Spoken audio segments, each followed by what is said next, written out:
Se sua adoração é verdadeira e tocou o coração de Deus, esta palavra é para você. Porque uma coisa é ser colocado por Deus, outra coisa é tentar cortar caminho. E se você tem adorado sem pedir nada em troca, se tem se derramado mesmo no silêncio, se prepare, Deus vai te dar até o que você não pediu. Aquilo que era para te envergonhar, para te paralisar, Deus vai usar para te exaltar.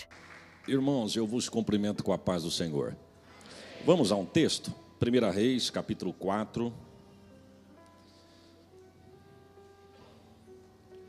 A partir do verso de número 29. Livro de 1 Reis, capítulo 4, a partir do verso de número 29.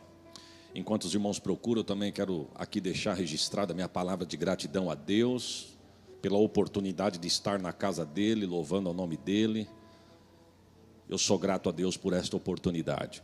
Agradeço a Deus pela vida do pastor desta casa, pastor Alexandre. Muito obrigado, pastor, pela amizade. Aos demais pastores, pastor Odilon, os demais. Deus abençoe a todos. É um prazer retornar aqui. Quantos acharam, dizem amém? Está escrito assim: e deu Deus a Salomão sabedoria e muitíssimo entendimento, e largueza de coração como a areia que está na praia do mar. E era a sabedoria de Salomão maior do que a sabedoria de todos do Oriente, que toda a sabedoria dos egípcios. E era ele ainda mais sábio do que todos os homens, do que Etã, Ezraíta, Emã, e Calcol e Darda, filhos de Maol. E correu o seu nome por todas as nações em redor. E disse 3.000 provérbios, e foram os seus cânticos 1.005. Também falou das árvores, desde o cedro que está no Líbano até o isopo que nasce na parede. Também falou dos animais, das aves, dos répteis, dos peixes.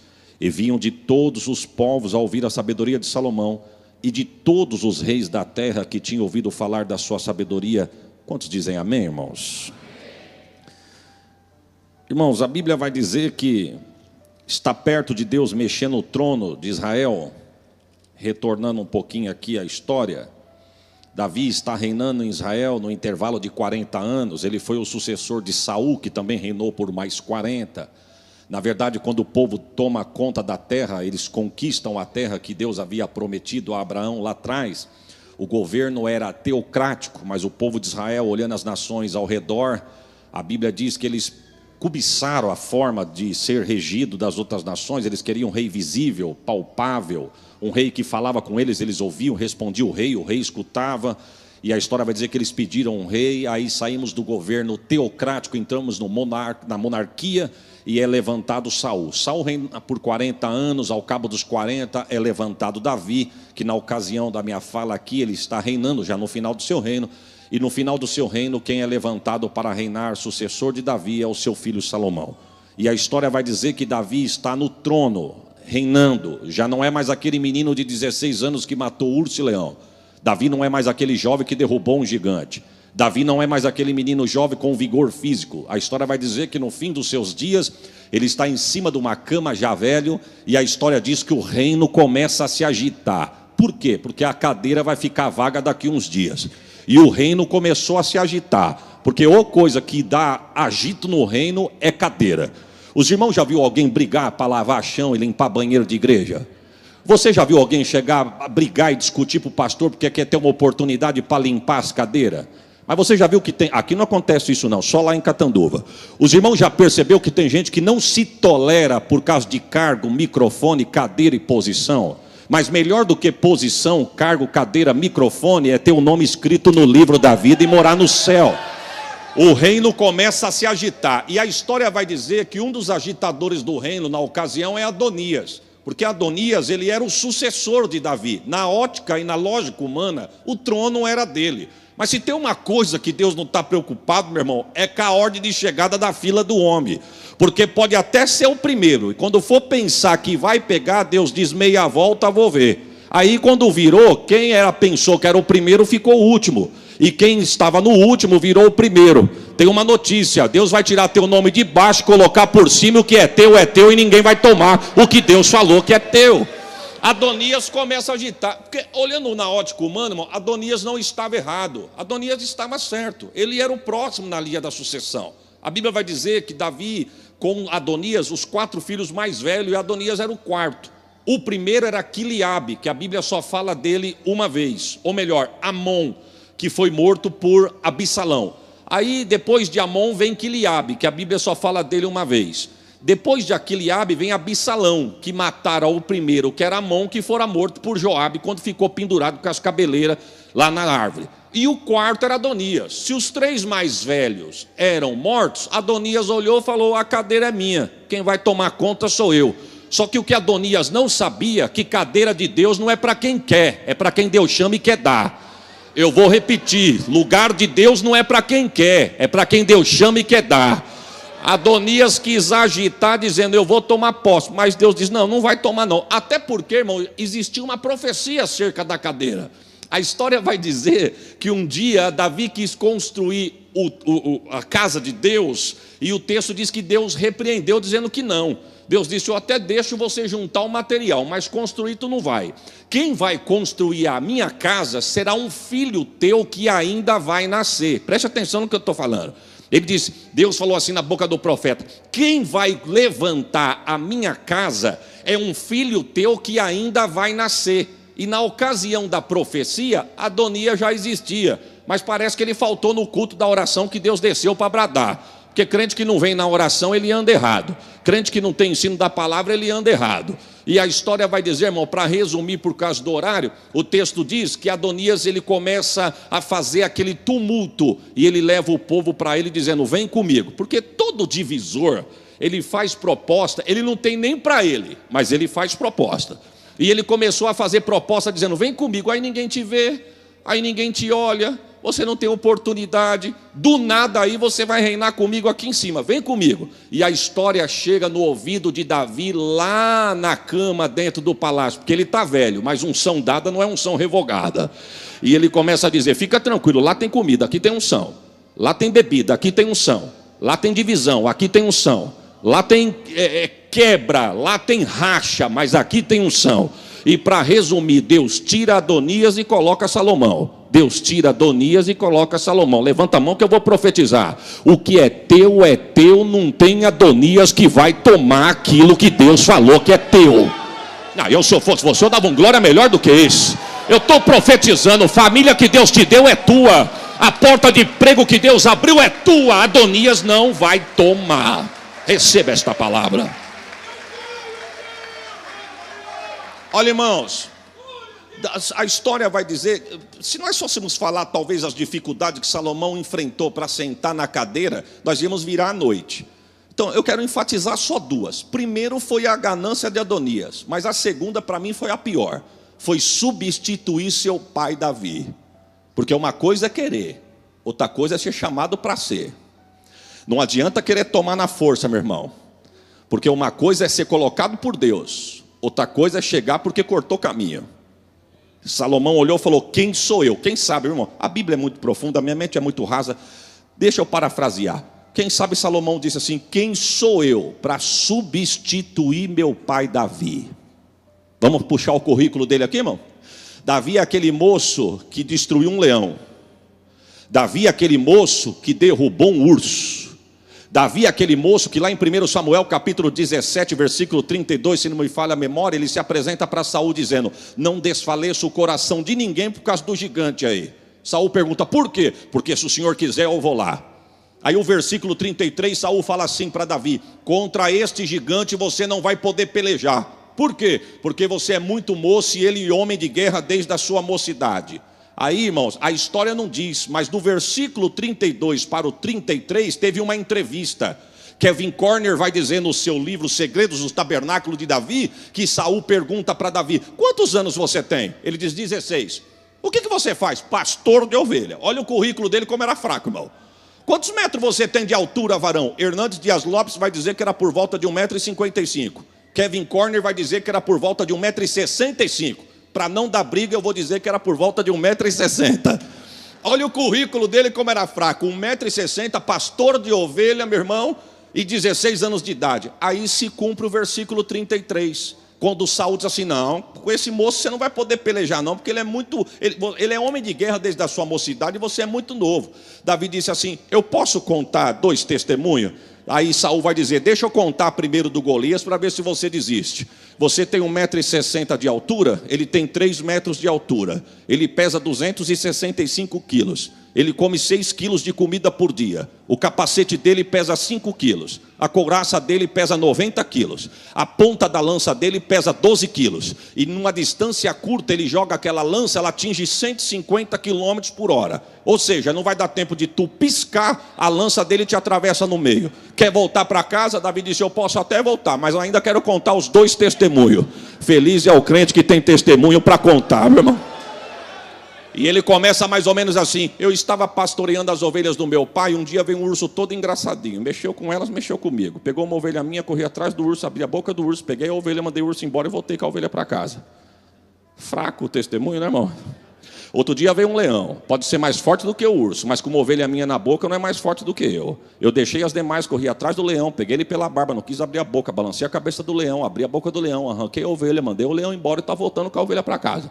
Eu não queria briga, disse Davi, mas o leão veio me atacar pelas costas. Saul disse: correu? Não, eu não sou crente de correr de luta. Coloquei a ovelha no chão, peguei o leão na mão, rasguei ele na unha e voltei com a ovelha para casa. O que você tinha na mão? Eu não tinha, eu tenho unção, e a unção está aqui. Davi é aquele homem que a Bíblia vai dizer que com uma pedra e uma funda ele acerta a testa do gigante. E a unção pega, hein, irmão. Eu vou repetir, a unção pega. Se você sentar do lado de quem conversa, tu vai conversar. Se você sentar do lado de quem quer ver rede social, tu também vai querer ver. Mas se você entrar na igreja fim e sentar do lado de quem dá glória, a glória de Deus vai pegar em você também. A unção pega. Davi era bom de mira. A Bíblia vai dizer, a história diz que Davi fazia 3 coisas quando estava no pasto: tomava conta das ovelhas, compunha salmo na harpa e brincava de tiro ao alvo. A unção pega. O texto vai dizer que ele teve 600 homens atiradores de elite, com funda na mão esquerda, meu irmão. A Bíblia quem diz, não sou eu que estou dizendo. Eles não erravam um fio de cabelo com a pedra e a funda na mão com a mão esquerda. Eu com a mão esquerda não escrevo o I do Isaías, irmão. Davi, se nós fôssemos puxar o currículo dele aqui, quem sabe Salomão diz: quem sou eu para substituir meu pai Davi? Ele disse: eu preciso chamar a atenção de Deus. Porque, preste atenção, irmão, Salomão pensou: meu pai sabia cantar, eu não sei cantar. Meu pai sabia tocar, eu não sei tocar. Meu pai sabia pastorear, eu não sei pastorear. Meu pai era bom para defender as ovelhas, eu não sei defender ovelha. Ele disse: eu preciso chamar a atenção de Deus. A história diz que ele chama o sacerdote e os príncipes. Ele diz assim: vai lá no pasto, faz uma contabilidade, quantas novilhas meu pai deixou de 0 a 3 anos. Aí voltaram com a contabilidade: 5.000. Volta lá no pasto e faz um levantamento, quantas novilhas meu pai deixou de 3 a 5 anos, mais 3.000. 5 com 3, 8.000. Tem mais, mas só estamos contando a idade que o senhor pediu. Ele falou: não, com 8.000 eu acho que eu sei chamar a atenção de Deus. Ele chama o sacerdote e diz assim: ó, vamos entregar o que é de Deus no altar. Porque se eu entregar no altar e conseguir chamar a atenção de Deus, eu vou me sustentar diante do povo. E vou saber entrar e sair diante desse povo. Ele chama o sacerdote e diz: todos os dias, de manhã nós vamos sacrificar 24 e à tarde 18. No outro dia, 18, 24, 24, 18. 18, 24, 24, 18. 18, 24, 24, 18. E começa o sacrifício no altar. 18, 24, 24, 18. 18, 24, 24, 18. Quando chega no número 1000, Deus disse: você chamou minha atenção, Salomão. Ele disse: Deus, eu tenho mais 7.000 para te entregar. Ele disse: eu não pedi nem 1.000. Eu não pedi nem 1.000. Você está me dando 1.000 porque você quis, eu não pedi nem 1.000. Só que tem uma coisa: o que você quer? Sabedoria. Deus diz: já é tua, receba. Aí Deus diz assim: é isso que você quer? É isso que eu quero, então já é tua. Agora tem outra coisa, Salomão: assim como você me deu o que eu não te pedi, você não vai levar só o que você pediu, você vai levar também o que você não pediu. Segura esse glória aí, meu irmão. Alguém está te obrigando a levantar a mão e dar glória? Alguém está te segurando na cadeira? Tu está sendo ameaçado para adorar a Deus? Deus está dizendo: eu não pedi para você vir na minha casa, eu não estou pedindo o teu glória, eu não estou pedindo a tua aleluia. Aí Deus está dizendo aqui: receba para quem crê. Assim como você está me dando o que eu não estou te pedindo, você também vai levar o que você nem pediu. Quem tem glória, dá glória. Oh glória, estou sentindo Deus aqui. Naramamai. O que é teu, receba na tua casa, na tua saúde. Ei, canta, tô sentindo Deus aqui. O que era para você chorar, Deus está falando para alguém aqui, ó. O que era para fazer você chorar daqui uns dias, Deus está dizendo: eu vou reverter essa situação. Eu estou livrando alguém aqui de um leito de hospital. Estou eu visitando as artérias. Estou eu visitando o batimento cardíaco. Estou eu dando um grande livramento. Porque Deus está dizendo: assim como tu está me dando o que eu não te pedi, você vai levar o que você nem espera. Receba. Eita Deus, estou sentindo Deus aqui. Deus falou, irmão, vamos voltar aqui por causa do horário. Deus falou assim: ó, sabedoria é tua. Aí eu quero pegar um gancho na palavra do pastor Odilon.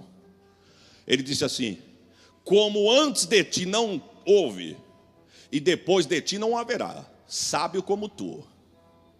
Aí eu saio do texto, vou lá no livro de Ezequiel e vejo a queda de Lúcifer. Quando Deus vai descrever para Lúcifer e falar com Lúcifer, Ezequiel está descrevendo esse texto. Aí Deus vai dizer para Lúcifer assim: e tu, que foste mais sábio do que meu servo Daniel. Aí a pergunta é, irmão, se Salomão é o homem mais sábio, como ele não houve antes nem depois, por que Deus não usou Salomão, usou Daniel? Porque eram estilos de sabedoria totalmente diferentes. Daniel fechava os olhos aqui, Deus mostrava para ele 1000 anos lá na frente. E Salomão, de coisas terrenas.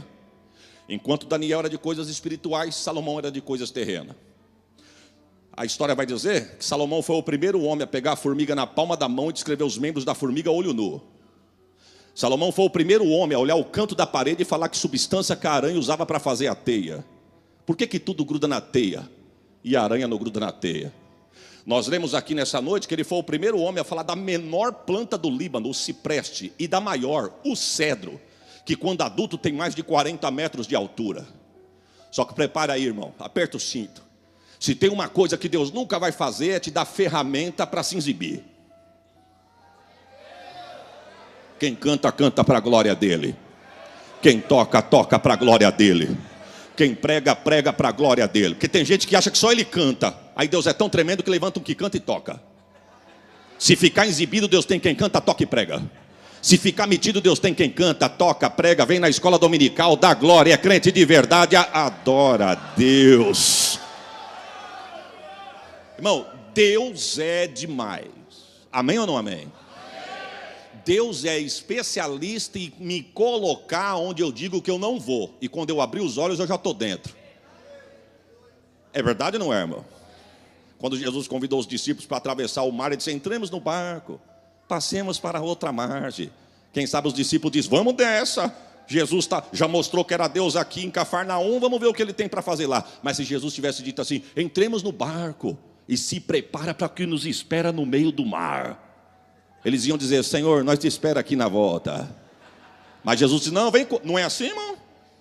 Não é assim? Vem comigo, tem vitória para te dar. Tem vitória ou não tem? É claro que tem, mas ele só fala da vitória, não vai falar dos pormenores.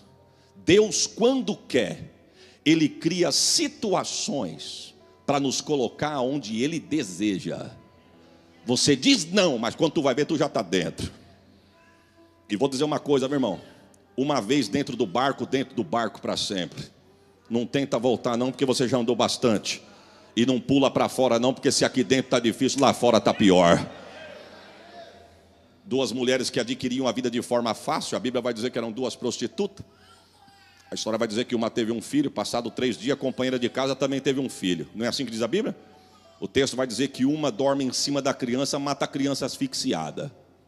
Aí ela acorda para dar de mamar para o filho, ela viu que ela matou a criança. Agora o que me chama a atenção é que Deus dá para todo mundo. A pessoa não cuida, perde, aí cresce o olho no que é do vizinho. Viu? Ela olhou, foi lá, deu o morto, pegou o vivo, amamentou, virou para a parede e foi dormir. A mãe do morto, a mãe do vivo que estava com o morto, olhou e disse: é bonitinha, mas esse aqui não é meu. Em matéria de filho, mãe ninguém engana. Não é, irmão? Quando minha esposa foi ganhar os nossos 2 filhos, eu criei coragem, não sei de onde, e fui assistir o parto. Aí o médico tirou o meu primeiro filho e mostrou para ela assim, ó. E mostrou para mim também. Eu não enxerguei nada, irmão. Eu estou falando a verdade, eu não enxerguei nada. Quem já assistiu sabe como é que a criança sai. Tu enxerga o que ali? Aí eles pegou, deu para a mão do pediatra, o pediatra saiu com uma enfermeira. Eu deixei a mulher ali na mesa e saí correndo atrás do pediatra. Quando eu cheguei na porta, o pediatra ajeitando ele, falou, pode voltar lá no quarto, pai, que a criança vai lá. Quando eu voltei no quarto, eu fui lá na cabeceira da cama da minha esposa, e eu conversando com a minha esposa disse, você viu como é bonitinho?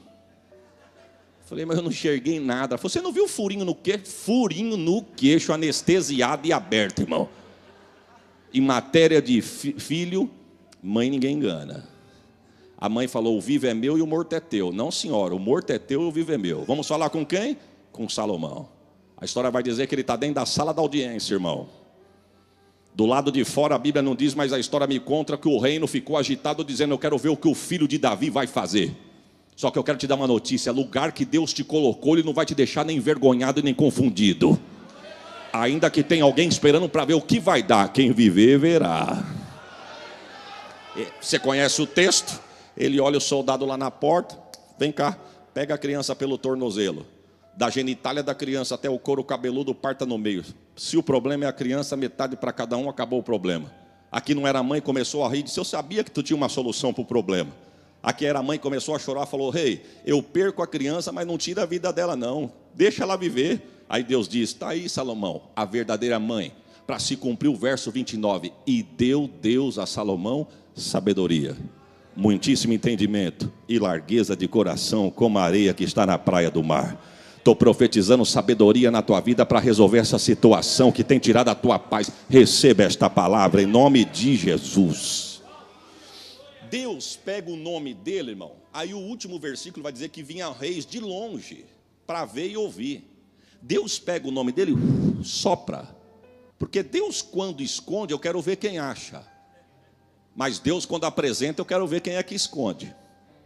Deus sopra o nome dele 1.600 quilômetros para lá do mar Mediterrâneo. Irmãos, presta atenção, 1.600 quilômetros para lá, de carro a 100 por hora, chega na terra da rainha de Sabá. A Bíblia chama ela de rainha de Sabá. Sabá era a terra, o nome dela era Maquita. Quando a fama do rei Salomão chega na terra dela, ela diz, nós vamos até lá ver se é tudo isso mesmo. Preste atenção que se o horário dá, nós vamos usar. Eles eram especialistas, a terra de Sabá, em ouro, joias e pedras preciosas. Ela leva presente e diz assim, se ele me deixar sem uma resposta, se ele não me decifrar um enigma que eu estou levando, ou se ele me deixar confuso em alguma conversa, eu trago os presentes de volta e defamo ele dizendo que ele não é tudo isso. 1.600 quilômetros de carro a 100 por hora, sem parar para tomar um copo de café ou de água, são 16 horas de viagem. Agora para pensar, irmãos, 16 horas no deserto carregado e de camelo. 4 meses de viagem. Quando chegam diante do reino, que os portões do reino se abrem, a história diz que os príncipes colocam o joelho em terra, o rosto no pó, e um príncipe ergue a voz dizendo, vive tu, ó rei, eternamente. O porteiro falou, que rei? O senhor. Não, mas não sou o rei não, eu sou o porteiro. Trabalho na portaria. Falou, mas vestido desse jeito, com essa elegância toda aí, é só porteiro? É só para porteiro. Alguém disse, lá em Sabá não tem isso não. Lá não tem. Mas aqui... Se você não reparou nos porteiros, quando acabar o culto, dá uma olhada nos porteiros. Pai do Senhor, porteiro. Ela disse assim, ó, fica tranquilo. O príncipe, o servo dele disse, ele vem receber na porta. Na porta, na porta. Sai do trono, do conforto do palácio para vir na porta receber visita? Sim. Por quê? Porque meia hora de Deus vai ouvir aqui no portão. E se ficar cansado, pode ir embora para casa. E se o sol estiver quente e desistir, pode ir embora para casa. E se desanimar pelo caso da canseira, pode ir embora para casa. Se não ouvir meia hora do Deus dessa terra, não vai desfrutar do que o Deus da terra tem dado. Primeiro tem que ouvir o que Deus tem feito, para depois desfrutar do que Deus tem dado.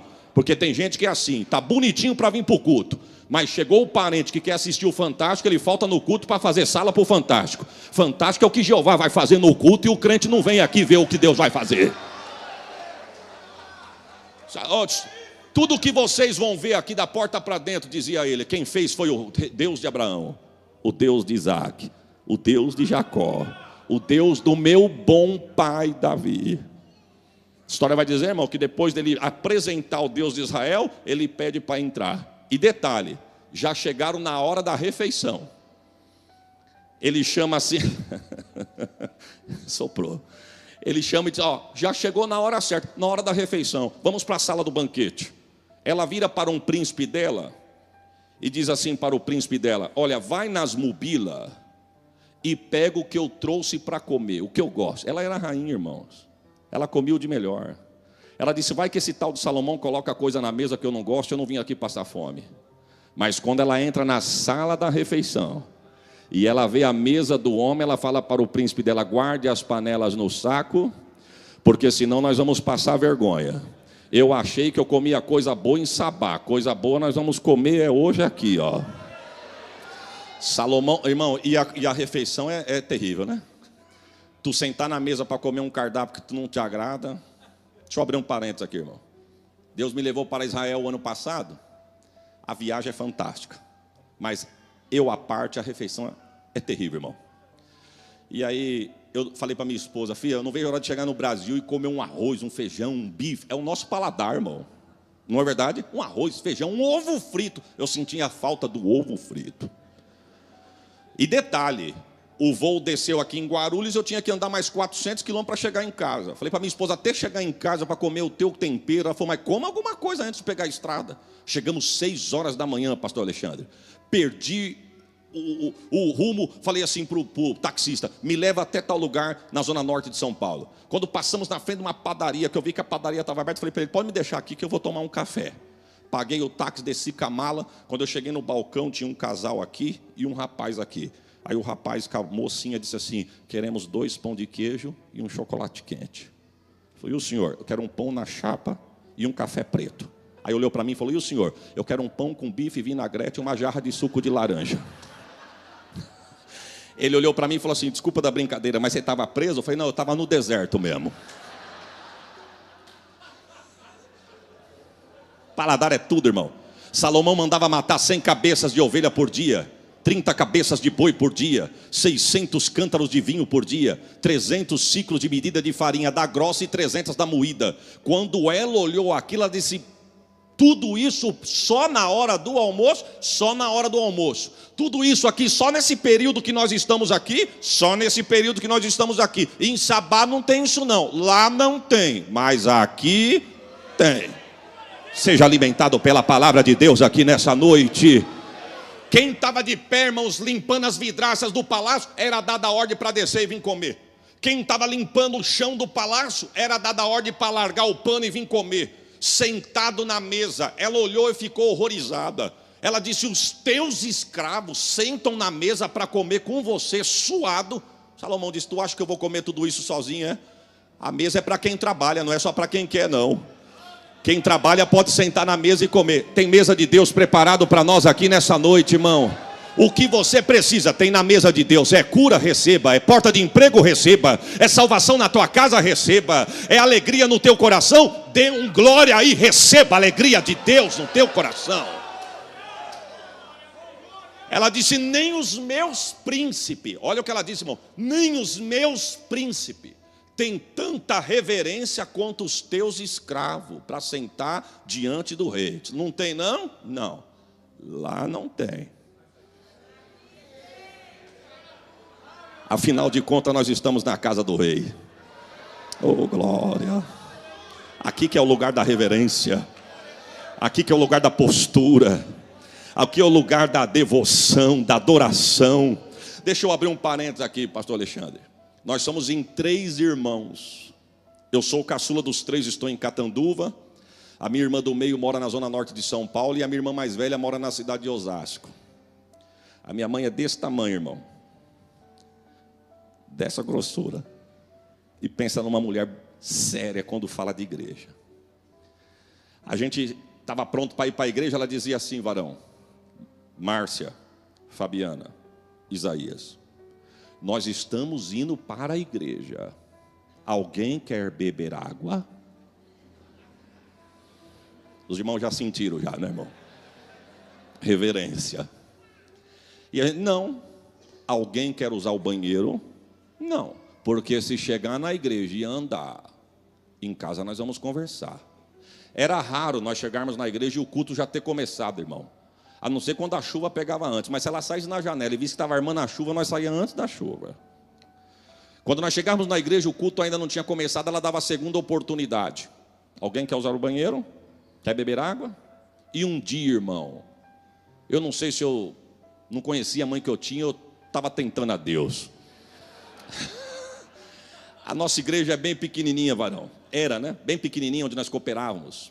Todos os bancos nesse cantinho, aqui era o corredorzinho. Quem entrava na igreja era aquele corredorzinho só, e aqui os bancos. O púlpito, uma cortina atrás do púlpito, e nesse cantinho do púlpito, por trás da cortina, entrava ali, tinha os bebedouros e os banheiros. Aí um dia eu falei para minha mãe assim: mãe, eu posso beber água? Ela nem respondeu, irmão. Eu disse: eu vou quebrar esse tabu. Não vou fazer bagunça, não vou conversar, vou quietinho, volto quietinho. Resumindo, irmão, assim pensei, assim eu fiz. Bebi água, voltei. Para resumir, quando chegamos em casa, 500 graus de puro fogo santo e poder. Deus vai dar revelação para os crentes aqui agora, quer ver? Sabe quando eu levantei para beber água de novo? Olha como Deus deu revelação, irmão. Nunca! E um dia, pastor, uma das esposas de um dos pastores chegou na minha mãe e disse assim: irmã, como esposa de um dos teus pastores, posso falar com a senhora? Minha mãe disse: pois não, irmão. A senhora está sendo ignorante para criar os seus filhos. A senhora não traz uma bolachinha para eles comer, são crianças. A senhora não traz um chicletinho para eles chuparem. Traz um brinquedinho na noite de calor, deixa eles brincar na calçada, os diáconos olham para nós. A senhora não deixa isso. A senhora quer falar alguma coisa? Só tem direito. Minha mãe disse: eu não queria, mas já que a senhora me deu a oportunidade. Eita, irmão, ó, receba. Ela disse: eu vou falar assim, irmã, a senhora cuida da sua tenda, que quem cuida da minha sou eu. Se a senhora achar bonito teus filhos mascar chiclete, acabar o açúcar, eles colar debaixo da cadeira da casa de Deus, continue. Se a senhora acha bonito trazer bolacha e eles fazer da casa de Deus um chiqueiro e depois achar que os irmãos são empregados para cuidar de sujeira, continue. Se a senhora acha bonito os diáconos não poder cultuar porque está correndo atrás de filho de crente na rua, porque os pais querem ficar à vontade, enquanto os diáconos não podem cultuar, continue. Porque minha casa tem horário para passear, para viajar, mas também tem hora para adorar. E aqui nós viemos para adorar. Receba. Eu tenho certeza que até a hora de eu acabar ninguém vai no banheiro. Até porque eu não vi ninguém indo. 30 anos se passaram, irmão. Quantos anos eu disse? 30 anos. O pastor também tinha 3 filhos. O que eu vou falar aqui é com muito temor. 3 filhos. Um morto por traficante, o corpo jogado dentro do bueiro, que antes da polícia chegar, a perícia, ele desceu lá e tirou o corpo do filho. O outro está preso atrás das grades. E o outro não quer nem saber de igreja e muito menos ouvir falar de Jesus. Pela bondade de Deus, sou pastor na casa de Deus e as minhas 2 irmãs missionárias na igreja, casada com 2 obreiros. O que é isso, pastor? Ensina um menino no caminho que deve andar, para quando ficar velho não venha se afastar dele. Ela disse: lá em Sabá não tem essa reverência não. Lá não tem, mas aqui, oh glória. Deixa eu só perguntar por desencargo de consciência: alguém quer o banheiro, irmão? Ah, tá bom, então vamos continuar. Viu? A história vai dizer que ela sai para dar uma volta no palácio. Quando ela olha para uma parede, só para os irmãos entenderem o que eu quero dizer, o sol nascia deste lado, desenha na tua mente. No fim da tarde o sol se punha deste lado. Este lado era de janelões abertos e aqui era paredões fechado. Quando o fim do dia o sol estava se pondo, os raios solares entravam pelos janelões abertos daquele lado e batia nessa parede. Esta parede, irmãos, era de pedras lapidadas, assentadas na parede. Cada pedra passava por um processo de no mínimo 80 lapidações. Salomão dizia assim, ó: vai talhar as pedras na montanha, lapide por no mínimo 80 vezes. Por quê? Porque vai que na hora da lapidação elas podem estar bonitas por fora, mas se tiver porosa e trincada por dentro, vai rachar. E se rachar, não vai para o lugar onde eu quero. Porque quando for assentada onde eu escolhi, não pode falhar. Está entendendo por que tanta lapidação, irmão? Depois de lapidada no mínimo 80 vezes, pescava-se um peixe no mar Mediterrâneo, sangrava a garganta do peixe, banhava a pedra. Depois do sangue seco, pegava a gordura de carneiro e passava nas ondulações da pedra. Depois da gordura seca, assentava-se na parede. Quando o raio solar estava batendo no fim do dia e pegava naquele paredão, por causa do sangue do peixe, toda a sala ficava numa coloração de vermelho como rubi. E as curvas da pedra, banhada com gordura de carneiro, dava 7 tonalidades de cor diferente. Quando a mulher entrou na sala, ela disse: quem foi que fez isso? E o príncipe disse: o rei Irão. E quanto que ele cobrou para fazer? Não, aqui ninguém cobra não, senhora. Aqui para trabalhar e ter credencial do reino é de graça. Falou: e de onde ele arrumou essas pedras que eu nunca vi? Não, essas pedras foi talhadas lá na montanha. Pedra comum, lá da região da Moca, de São Paulo. Aquelas pedras que ninguém dava nada, sabe, irmão? Aquelas pedras que o homem olhou e disse: aí não vai valer nada, deixa jogado. Aí o rei falou: vai buscar, lapida, banha no sangue e coloca no lugar de destaque. Está aqui, ó. Está aqui, ó. Eu, se eu fosse você, eu dava outro glória melhor do que esse. Ninguém dava nada por você. E hoje você dá glória, você dá aleluia. Foi banhado pelo sangue. Oh, Senhor. Estou sentindo Deus aqui. Glórias a Jesus. Ela ficou abismada, irmão. Isso aí não custou nada. Não custou nada. Isso não é rubi. Não é rubi. Isso aí é banho de sangue. Ela vai falar com o príncipe dela, e a história vai dizer que o príncipe dela diz assim: mostra para ele o que nós temos na terra nossa. Lembra do que eu disse? Especialista em ouro, joias e pedras preciosas. Ela coloca um vestido, irmão, de pedras cravejadas do pescoço ao tornozelo. E ela sai para passear no palácio. Quando ela entra na sala da meditação, onde está sentado Salomão, estamos resumindo por causa do horário. Que ela entra da porta dentro, Salomão sentado no trono, e ela lá na porta, ela puxa a barra do vestido. Ela queria impressionar. Mas quem já pisou no Santo do Santo? Não é brilho de sabá que vai chamar a atenção de crente que já pisou no Santo do Santo. Ela passa da porta para dentro, quando ela puxa o vestido, Salomão dá um sorriso. Ela disse: você está sorrindo por quê? Porque você puxou o vestido. Você está vendo que é de pedras cravejadas? Estou vendo. Você tem noção que é pesado? Tenho. Então, teu piso está molhado, o vestido é pesado. Se molhar a barra do vestido, vai ficar mais pesado ainda. Salomão disse: é por isso que eu estou rindo. Tu está achando que tu está pisando em água, piso molhado. Olha direito que o chão é de cristal. Cristal, cristal. Para pisar, para pisar. A minha terra é especialista, mas lá não tem isso não. Lá não tem. Quem entra com o olho carnal, olha para a luz, para ventilador, para ar-condicionado, para o pé do irmão, para o sapato que o irmão veio, quem estava cantando, não, mas quem veio adorar, irmão.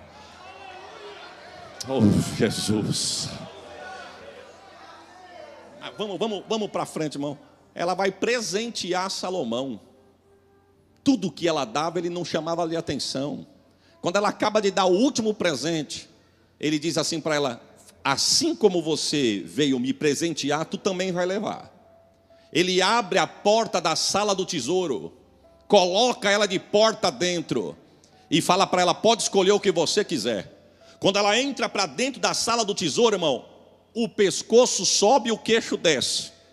A primeira coisa que ela viu no teto foi os escudos de ouro. E aqui eu quero encerrar por causa do horário. Quando ela olhou para o teto, que ela viu os escudos de ouro, ela perguntou: o que é isso? Ele disse: os escudos de ouro. Ela perguntou: e para que serve isso? Ele disse: quando os sacerdotes citavam a lei e Deus mandava, não era emoção para chamar atenção, não. Não era porque estava sentindo um arrepio diferente, não, é só quando Deus mandava. O sacerdote pegava os escudos de ouro, colocava na cabeça e saía rodando, citando a lei no meio do povo. Aonde tinha problema era resolvido. Aonde tinha enfermidade era curado. Aonde tinha o mal era sanado. Lá em Sabá não tem. Lá não tem, mas aqui tem. Se você tem escudo de ouro de Deus aqui nessa casa, eu não estou falando para carnal, eu estou falando para espiritual. Quem veio assistir, assista, mas quem veio receber, receba da parte de Deus. Milagre para a tua vida. Deixa eu abrir um parênteses aqui, irmão. Temos uma cidade do lado de Catanduva, 16 quilômetros, chamada Novais. Eu fui pregar numa igreja, pastor. E lá a região é de cultivo de cana. Sobrevive em torno das usinas de álcool e açúcar. Na época da safra, você não vê crente na igreja, irmão. Porque na época da safra, você vai ver os irmãos trabalhando. Você só vai ver na igreja pessoa de idade, mulheres com criança pequena. São 6 meses de safra. Esses dias eu fui visitar uma igreja nossa, e de repente um irmão pegou o microfone, deram uma saudação para ele. Ele falou assim: pastor, eu vou saudar e cantar 2 hinos, porque faz 3 meses que eu não venho na igreja. Aí o pastor olhou para mim e falou: não repara não, pastor, que ele trabalha na usina e hoje caiu certa a folga dele. Fica em paz. Então os irmãos no período de 6 meses somem na igreja, porque estão no período da safra. Quando chega o período da antes-safra, a maioria é por contrato. Aí os irmãos ficam em casa e vão sobreviver do que juntaram. Mas meu irmão, aí eles querem tirar o atrasado. Acaba o culto de domingo, ele pergunta: pastor, amanhã tem o que de manhã na igreja? Nada, vamos fazer uma oração. Pastor, à noite tem o que na igreja? De segunda? De segunda não tem nada. Vamos fazer uma noite da bênção? Pastor, tem o que de madrugada para nós fazer? Não, não tem nada, madrugada é para dormir. Nós não pode fazer uma mini vigília. Só que quando tu vai pregar, irmão, quem não prega nada acha que é pregador. E quem não canta nada acha que canta muito. Porque tu diz assim: Deus está aqui. Os irmãos querem fazer rapel nas paredes. Aí a gente gosta, né, irmão? E eu tô sentado no púlpito, pastor Alexandre, e de olho na galeria, um menino de uns 13 anos sentado na beira das grades, irmão. Eu vou falar aqui para quem tem a mente de Cristo. Se você não entende, não murmure. Um dia Deus vai te revelar. Ele sentado nas cadeiras na frente da grade, cabeça baixa, de repente ele ficava de pé, soltava uma rajada de língua estranha e sentava, e eu de olho nele, irmão. E não estou murmurando, porque eu nasci no meio do fogo, minha mãe é de circo de oração, eu conheço isso. Mas me chamou a atenção, uma criança de 13 anos. Volta e meia ele ficava de pé e falava em língua estranha. Quando eu comecei a pregar, irmão, de repente me chamou a atenção nas batidas da galeria, eu olhei era ele. E eu estou pregando de olho nele. E a glória de Deus invadindo a igreja. E eu pregando de olho dele. E ele de cabeça baixa, sem olhar para mim, olho fechado, ficava de pé, falava em língua estranha, gesticulava e sentava. E eu pregando, irmão, eu perguntei para Deus. Falei: Deus, o que é isso aí? Eu não estou murmurando, mas o moço não está nem prestando atenção na palavra. Que poder é esse? O que é isso? Eu não perguntei a prazo, irmão. Eu recebi foi à vista. Porque do jeito que ele ficou de pé, gesticulou, falou em línguas, ele não sentou mais. E lá vem ele. Menino de 13 anos, irmãos, não faz aquilo na carne brincando nunca. Olho fechado, saltitando, desceu as escadas e veio até o altar, falando em línguas. Do jeito que ele pegou o corredor central da igreja, que ele veio, irmãos, a nuvem da glória veio com ele. O som não era tão bom e muito menos parecido com o dos irmãos aqui. Chegou uma hora que ficou insuportável de eu falar, porque eu não estava me escutando. Ele chegou adiante do pé do altar, por cima da minha cabeça. Ele olhava em cima do teto, na frente. Ele olhava por cima da minha cabeça, marchando e falando em línguas com os olhos arregalados. E eu de olho nele. De repente eu virei para o lado, e a igreja explodindo. Eu virei para o lado de cá, quando eu olhei ele já não estava mais aqui. Ele deu a volta e já estava aqui. E quando nós ficamos de frente a frente, Deus tomou a boca daquele menino e disse: homem, queres tu saber o que é isso? Isto é o meu poder no meio dos meus nessa noite. Oh Jesus. E Deus ainda usou a boca dele dizendo assim: poder é este que tu estás sendo um bem-aventurado. Olha só, irmão, eu achei que eu fui abençoar, e Deus está dizendo: você não veio é nada, tu veio ser abençoado. Deus disse: se considere você nesta noite um bem-aventurado por estar aqui. O lugar é simples, o povo é simples, mas minha graça está aqui. E pela tua entrada hoje aqui nesta noite, o teu adversário abriu a tua sepultura, e essa semana tu ia cair nela. Famílias iriam chorar, porque a tua sepultura já fora aberta. Mas porque tu entrou neste lugar, que a minha glória tem liberdade. Olha o meu anjo que vai adiante de ti e fecha a tua sepultura. Aquele moço saiu rodando como um peão, irmão. A glória tomou a igreja. Eu peguei o microfone, devolvi para o pastor, porque ficou insuportável de falar. Isso foi um domingo. Quarta-feira eu estou vindo para a capital. Estou passando na região de Rio Claro, São Carlos, melhor dizendo. Quem sabe, conhece a estrada, sabe o que eu estou dizendo. A estrada é um tapete. Os pedágios são caros, mas a estrada é boa. E é um tobogã, sobe, desce, que não tem fim. E quando eu estou vindo para a capital com o meu carro descendo, na outra ponta da estrada vem um caminhão indo daqui para lá e eu vindo de lá para cá. O caminhão, quando ele soltou na ladeira, a roda do eixo traseiro se escapa do caminhão. Ele pegou uma velocidade tão grande, irmão, que ele cortou o canteiro de grama e veio na minha reta. Eu confesso para os irmãos que eu perdi o reflexo, eu perdi a atitude. Eu só me lembro que eu falei assim: Deus me socorre. Não tinha uma pedra, não tinha um buraco, não tinha um obstáculo. Mas quando de repente o pneu quicando no asfalto, vindo na minha reta, ele bate uma certa hora, desvia e entra no meio do canavial. Eu perdi as minhas forças, encostei o carro no acostamento, saí do carro, estiquei as pernas, olhei para o outro lado da pista, o caminhoneiro abanando a mão para mim, eu abanei a mão para ele. Eu debrucei em cima do teto do meu carro, abaixei a cabeça e disse: Deus, muito obrigado pelo livramento. Quando eu disse Deus, obrigado pelo livramento, eu vi um menininho na minha frente dizendo: olha o meu anjo que vai adiante de ti. Receba esta palavra. Se você puder, fique de pé que nós vamos orar. Tem milagre de Deus, você está adorando aqui, Deus já está indo lá na tua casa. Tem milagre de Deus, você está adorando aqui, Deus está visitando a tua família. Receba que eu vou profetizar. Glória teu aqui, Deus está preparando semana de vitória para você. Receba esta palavra. Ei, calabaço. Seja renovado aqui nesta noite. Seja cheio do Espírito Santo. Que nessa noite não seja mais um culto, mas na vida de muitos que seja o culto. Se você crê, você vai ver a glória de Deus aqui. Receba.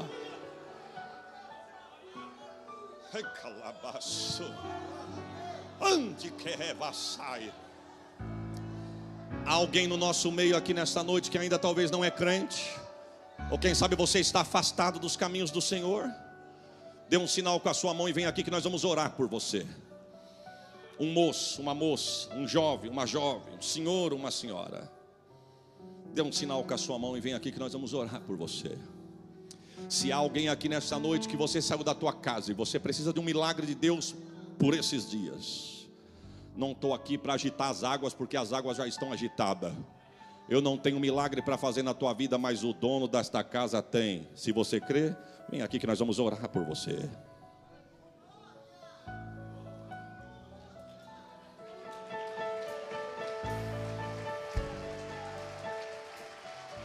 O Senhor está aqui, irmãos. Os obreiros que estão recebendo, sabe, talvez se tiver alguém aceitando a Jesus, vocês selecionem aqui para anotar, enfim, o trabalho que os irmãos desenvolvem de quem está aceitando a Jesus. Tem mais alguém? Vem aqui que nós vamos esperar por você. Irmão, não tem lugar melhor do que estar na casa de Deus. A história vai dizer que ela fica 5 meses, eu vou encerrar.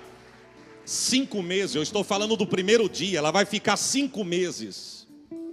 Chega uma certa hora que ela pega a mobília dela e fala para Salomão: Salomão, se cumpre o último versículo que a Bíblia vai dizer da visita dela. Nem metade da tua fama e da tua sabedoria me contaram. Tu é muito mais. Aí ela vai dizer assim: só me resta uma coisa. E ele pergunta o quê? Pegar minha mobília, pegar minha caravana, pegar minha turma. Eu vou profetizar. Pegar o meu lixo, pegar minha moamba, pegar os meus laços e as minhas armadilhas e ir embora. Eu estou profetizando de olhos abertos. Ainda que o adversário veio por um caminho para te fazer chorar, prepare o glória. Por 7 ele vai correr, porque a vitória é tua. Tem mais alguém? Tem mais alguém? Se houver, vem aqui, nós vamos orar por você. Estenda as mãos para cá. Senhor, nós queremos lhe apresentar essas vidas que estão adiante do teu altar. Senhor, a palavra nossa nesta noite é muito obrigado. Muito obrigado por cada vida, Senhor, que sentiu o teu toque, saiu do seu lugar e veio até aqui. Eu não sei do que os teus filhos precisam. Se houver alguém aqui nesta noite te aceitando ou voltando para a tua casa, confirma a bênção da salvação com o nome escrito no livro da vida. Pessoas que saíram do seu lugar carentes de um milagre da tua parte, eu profetizo milagre na vida dos meus irmãos. Dai vitória a cada filho teu, com lágrima nos olhos que estão aqui adiante de ti. Não só os teus servos, mas toda a igreja, o pastor desta igreja, esta casa. Nós profetizamos uma semana de paz, semana de livramento, semana de provisão, semana de portas abertas e semana de milagre na vida e na casa dos meus irmãos. Muito obrigado por tudo, em o nome de Jesus. Eu profetizo que não vai faltar sapato nos teus pés, Eu profetizo que não vai faltar veste no teu corpo. Eu profetizo que não vai faltar o pão na tua mesa. E pode dar glória, porque também não vai faltar o azeite sobre a tua cabeça. Receba. Se essa palavra falou com você, compartilhe com alguém que precisa ouvir. Deixe um comentário ou seu pedido de oração. Estamos juntos em fé. Permaneça firme, porque Deus é contigo. E não se esqueça de curtir e se inscrever. Isso é essencial para que essa mensagem alcance ainda mais vidas. Deus te abençoe poderosamente.